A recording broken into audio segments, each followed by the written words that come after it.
from Janeline Kims. Ano po ang pakiramdam ni Erich na katrabaho niya ulit si Coco Martin sa bago niyang teleserye? Is she pressured?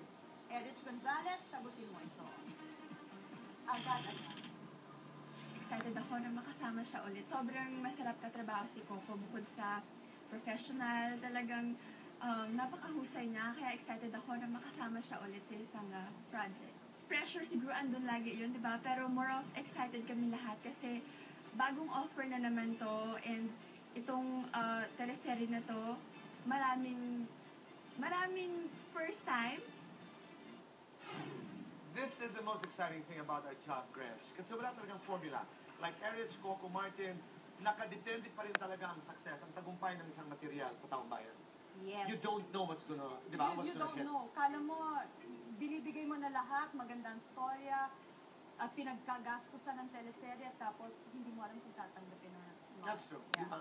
I'm so excited for Erich kasi si Erich parang tuloy-tuloy ang kanyang mga teleserye. Hindi siya nauubusan. Magaling kasi si Eric. Magaling at magaan katrabaho at masayang katrabaho. Yeah, because you work Because I together. work with her in Magkaripal. That's true. At Okay. saka ang swerte niya, si Coco Martin ang kasama niya. Diba? He's at his prime, the prime of his career. Tama. I mean, everybody, I think Yeah. every young leading lady wants to work with Coco Martin.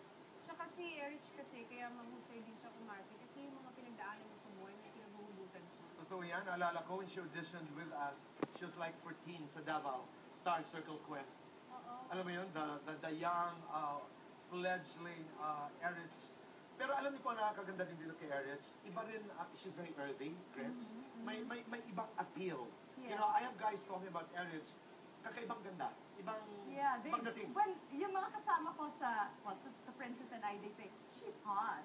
Di ba? Oo, May ganun. malakas yung sex appeal ni Eric. Oo, at saka, Totoo. but she doesn't fear anything. She'll say whatever she wants, and natural siyang tao, so. That's why you like her. I love her.